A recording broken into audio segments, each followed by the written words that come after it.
Well, what a morning it was. Roaring Kitty is back, not just with the pump on GameStop, which, boy, let me tell you about what's going on with those halts on the market, because those are freaking crazy. But folks, you need to look closely at this. He's got a video game controller and he's gotten a little bit more engaged. This has led to a remarkable pump in GameStop stock, but not just that. Just about 24 minutes before the filming of this video, we had this tease here of a black screen that all of a sudden turns into Marvel movies of enthusiasm and the Roaring Kitty growing his claws as the Wolverine. You'll see that in a moment. But this sort of cinematic effect was really seen by many as a way to shout out AMC as well in participating the rally. I'll do it myself as the cover. Then you get this sort of shocked look by the suits, right? The suits freaking out. Oh my gosh, there's the Roaring Kitty. Oh no, the suits are gonna get burned. Here comes the kitty with the claws coming out from Wolverine. This has led to some incredible price action in, well, frankly, the sticks. Let's take a peek at what's going on here, and I want to talk some risks and some of the details that are going on.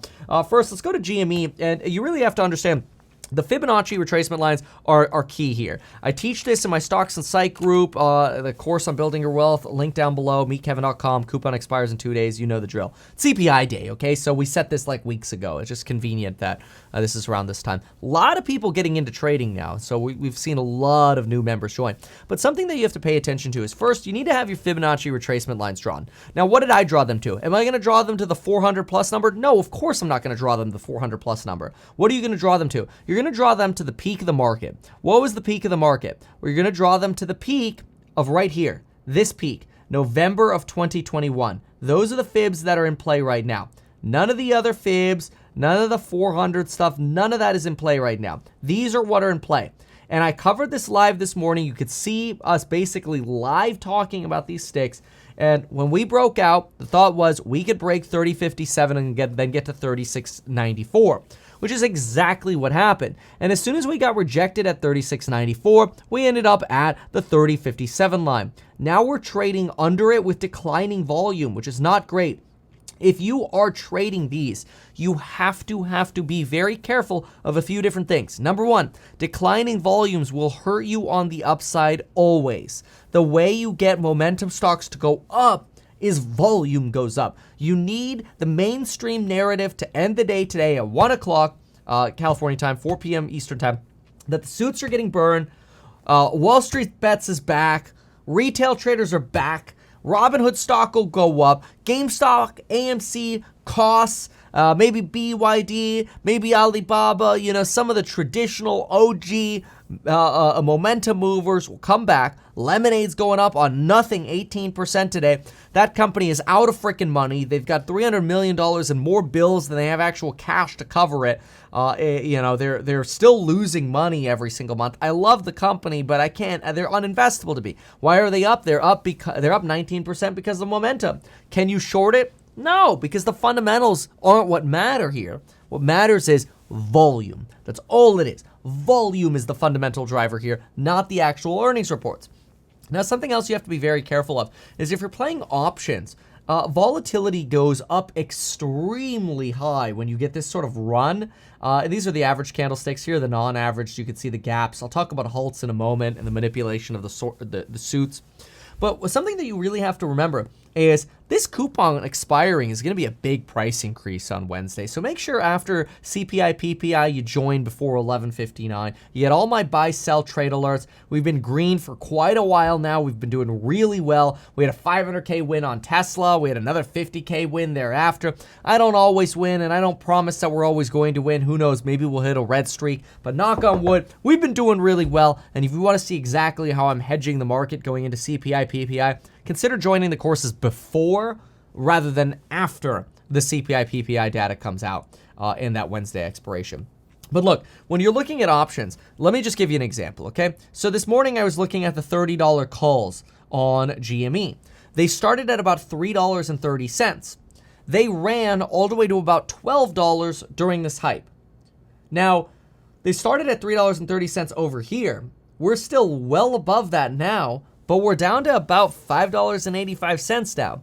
So you've really gone from like a 4x to like a 70-80% up, which is still good. You know, that's great. If you bought those calls at open, you're still up. But the point is, your most substantial movement in an option price, if you're buying it, comes from volatility going up.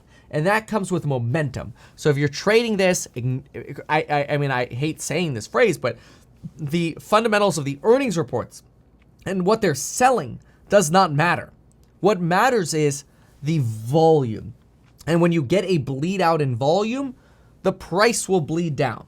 Always. I mean, not guaranteed, you know, hashtag, and don't sue me, bro. But it generally always bleeds down. Now, what about volume and halts, okay? So this is something that's heavily misunderstood, okay? These are the halts that we had today. GameStop times between halts. So it opened and it got halted after 5 minutes, 46 seconds. Then it was halted for 5 minutes. It was open for 138, halted again. Open for 156, halted again. 23 seconds, 26 seconds, 24 seconds, 24 seconds, 2 minutes, 13 seconds, 2 minutes, 22 seconds. Now it's obviously open again. And a lot of people look at this, and they rightfully so, they look and go, oh my gosh, the suits are ruining the momentum. And to some extent, this is true. I'm going to explain why that is true to some extent. And then I'm going to explain why it actually happens. So let's take a look at this. So what you have to understand is stocks trade with an order book. So basically, on one side, let's say I have, 10 people, and each of them are like, I want to buy, or I'm just going to do 5 people here just to keep this simple for me. I got 5 people who want to buy 1,000 shares of GME. And I'm just going to, on this side, I'm going to write buy. Okay? That's what I want to buy. And this is basically what people are bidding. Okay, it's kind of like on eBay. When you hear bid, think eBay bid, buy. Okay, and then ask is the sell. These are obviously the spread between the prices, the bid and the ask, but this is generally what the seller wants. Again, think eBay. So I'm just gonna write sell. So if I have 5 people that are each like, I need 1,000 shares of GME at any price, market. Let's say currently it's trading for $25. And I get people throwing in market orders because that's what people do when they're freaking out and they want to buy the shares. This person's going to set a limit for, let's say, $27 limit. This person's going to go limit at $28. I don't know. This person's going to go for a $30 limit, okay? Let's say I have no sellers. What happens if I have 0 sellers? Nobody wants to sell GameStop stock. What happens to stock? Nothing. It doesn't move because there is no transaction. There is no last price to report because there's no transaction. Now, what happens? I'm just going to go crazy here, okay? To be extreme, to make the point. What happens if a seller comes in and says, I'm going to sell 1 share at $40, and it's just 1 share? Is the $30 limit going to execute? No. Is the $28 limit going to execute? No. Is the $27 limit going to execute? No. Is the $1,000 market order going to execute? That depends. Is this an all or nothing trade? Okay, you could check the little box on your brokerage, and let's say that's an all or nothing. Well, there's only 1 share available, so that will not trade if it's all or nothing, because obviously it can't fulfill 1,000 shares. I can only fill 1 share. Let's say the other one is not all or nothing. Well, this person is going to get 1 share that fills. So this is going to go down to an order book of $9.99, and 1 share is going to trade at $40. Well, now all of a sudden, and again, I'm doing this to be extreme, like an extreme example here, but this is roughly how it works. Now, the last reported price is $40. It was at $25. So all of a sudden, the market moved up $15 on 1 share. That's obviously not sustainable. But let's say another share gets put out at $50, another 1 share. Now, and then the same person executes, right? Now the last price is $50. It's up another 25%. Woo! Okay, it's not a real market because you don't actually have a balanced market. What you have is one share changing the price for everyone's valuation and everyone's share, which is great if you're a buyer. In this case, it's bad if you're a seller. But remember, the same goes in reverse. When prices are falling, the same is true in reverse. So how did stock exchanges try to solve this? Remember, an exchange is just the place where the buyers and sellers meet, right? So stock exchanges tried to solve this with the LULD, okay? What does that stand for? Limit up, limit down. Basically, when a stock trades for, let's say, $25, what they'll do is they'll create a limit up and they'll say, we have a band at $28 and we have a band at $22, and we will accept trades within those bands. So we're here, we'll accept trades within this highway. See, it even looks like a highway. We'll accept trades in this highway. Okay, as soon as you get that one share that trades above 28 within a specific time frame, X number of minutes or whatever, as soon as you get one share that trades above that 28 within that specific time frame, because of a thin order book, this is an example of a thin order book, you get what's known as a halt. Think about it like the traffic cop showing up and saying, whoa, whoa, whoa, whoa, hold on. What's the point?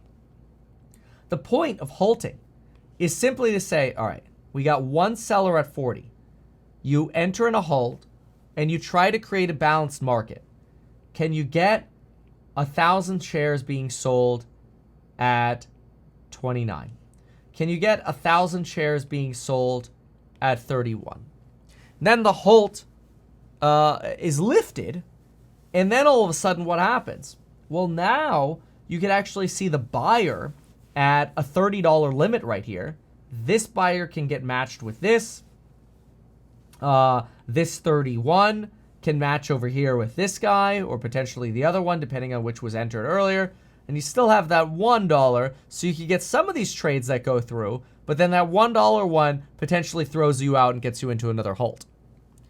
So the whole point is to try to create more balance between the buyers and the sellers. That's the whole point of the halts. Now, obviously, if you have a halt on the way up and you're waiting for more sellers to come in, obviously that limits the movement to the upside. So yes, the rules of the game do limit the movement to the upside in a thinly traded market. They do also limit the downside, though, in a thinly traded declining market. So the benefit works both ways. Now, obviously, this is where then we wonder, but what about like the suit shorting GameStop? Yes.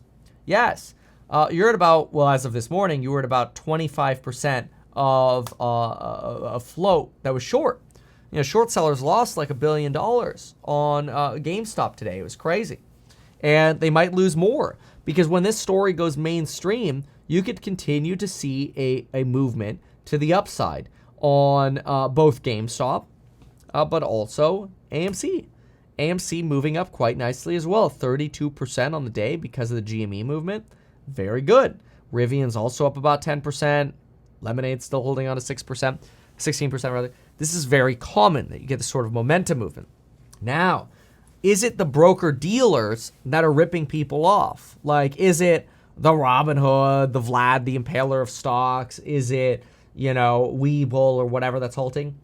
No. Usually, who makes these rules are either the NYC, NASDAQ, or the DTCC. And these entities are basically operating as what are known as SROs or self-regulatory organizations. They're basically authorized by the SEC to keep markets orderly. So these entities create the rules that the broker-dealers have to follow. And that's where you get, Robinhood that gets hosed because the rules and the formulas hose them. Now, does that mean, that Robinhood wasn't sitting there and trying to encourage the short sellers to win because they make money from Citadel and Kenny G gave them a call? Not going down that direction at all. That's not what we're saying at all. Simply saying that These rules are established by these entities. Broker-dealers have to follow them. Could there be biases in other directions from the suits? Of course. But I find it very interesting that today we had this pretty remarkable Fibonacci retracement pattern here. And I would highly encourage you to watch volumes. Volumes today, obviously very high. The highest we've seen, we're at 95 million of volumes. But go back the past, month basically before this. The highest volume we got was on earnings of about 17 million shares traded. But otherwise, you were sitting at 1.5 to 3 million shares. 1.5 to 3 million shares. No volume, no volume, no volume, no volume. All of a sudden, you start getting volume. Volume, 36 million, 48 million, 24 million, 25 million. Boom, 95 million. Could that volume continue? Sure. Absolutely. Especially as this gets more and more mainstream media attention, more people make videos about it. So we'll see. It's very exciting to watch. And, I'm excited to play it as well. So I'm personally watching. I have a very hard time ever encouraging that anybody go short on these. I think that is the perfect way to absolutely get hosed and creamed and destroyed and wrecked. Obviously, there are going to be people who are like, no, I want to go short. I mean, I'm looking at a $30 puts, and $30 puts in like the last maybe hour in this mostly sideways trading. As soon as we had a candle here, I looked at the $30 puts. They're trading for about $7, and there's not a lot of liquidity on them. Well, since then, we've come down quite a chunk more, and you're at maybe $7.30. So cool, you got like a 4 or 5% move on a very, very risky trade. Nah, that's not very delicious. Calls right now, pretty expensive as well. I'd like to see the volatility chill a little bit, but that volatility could explode again over the next few days. Obviously, we'll be watching it very, very closely. CPI, PPI will be a huge catalyst. Huge catalyst. I'll be covering those, obviously, extremely closely.